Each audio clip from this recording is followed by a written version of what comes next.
Cosa vuol dire spectra? Spectra sono i fantasmi. E chi sono questi fantasmi? Sono gli animali di ogni giorno che ci circondano, che noi abbiamo ormai disincarnato e ridotto appunto a degli spettri, a degli spiriti, a dei fantasmi, a semplici vuoti nomi, a pure emissioni di fiato, come direbbero gli antichi. E poi un secondo significato di spettra, quello appunto di spettro, ossia di scomposizione, di sezione autotica e tassonomica di un segnale, come ad esempio quello luminoso dal quale Newton trasse lo spettro ottico. E che diremo della haunted house, della casa infestata da questi fantasmi? È la nostra coscienza messa di fronte al suo rapporto e al suo relazionarsi con l'animale. Un rapporto che è distruttività, sofferenza e morte, che ci parla di colpa, e noi non vogliamo sentire il rumore delle catene di questi fantasmi. Potremmo allora parlare di un vero e proprio complesso, inteso in termini psicoanalitici, che si è instaurato tra noi e l'animale. Complesso che ci è dato in doppia modalità, come stato che necessiterebbe di un'ulteriore evoluzione di equilibrazione. Ci potremmo riferire all'anamorfosi e all'eterostasi di Menninger, cioè come necessità di un accrescimento, di uno sviluppo che ahimè non avvengono, e poi nella seconda modalità, quella dinamica, come allontanamento da ciò che ci turba, che abbiamo già visto in Veganesimo e Famiglia, che avviene in mille modi, distorcendo l'animale, la sua sofferenza, la sua sottomissione, reificazione e morte per l'uomo. Distorsione che viene coi mezzi del nostro inconscio. E qui ci inoltriamo in spettra, riprendendo l'analisi di questa distorsione, riprendendo la teoria psicoanalitica dello psichiatra e psicanalista cileno Ignacio Mateblanco e alle dinamiche inconsce del cosiddetto pensiero simmetrico.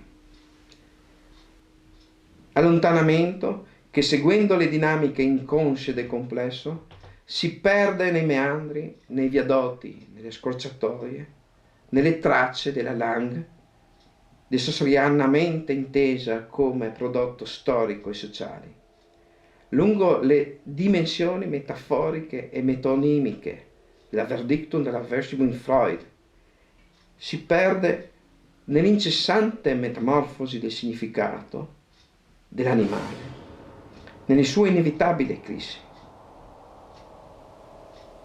che diviene spettro, sintomo, lamento nascosto, transustanziazione, qualcuno che non risponde più ai nostri appelli perché è ormai diventato arte, pittura, letteratura, folklore, filosofia, ricerca e anche animalismo, perché no?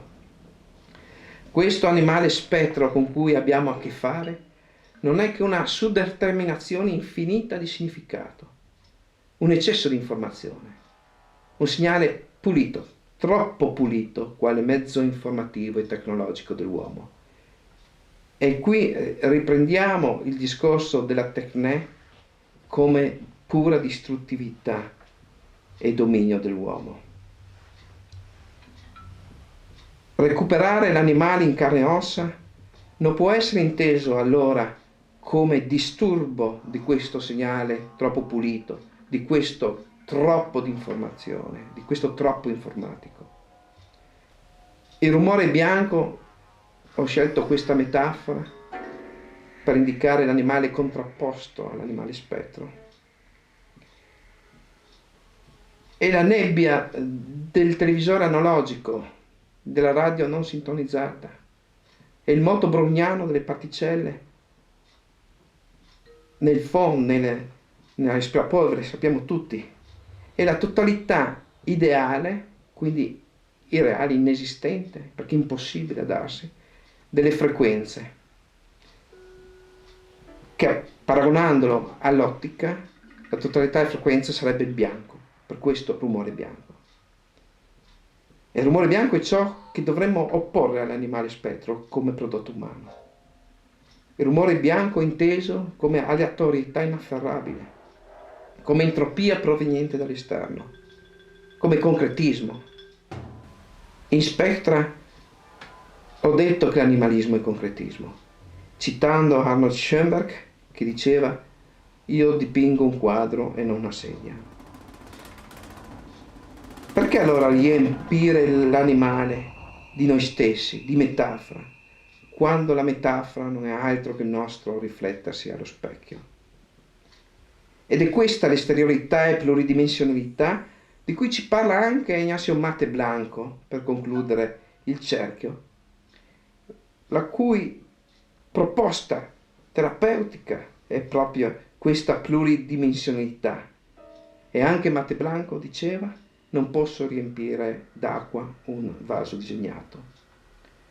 E allora in questa pluridimensionalità potremo vedere una coscienza nuova, riconoscere una coscienza nuova, una coscienza completamente diversa e indipendente dal processo del porre e del rappresentare.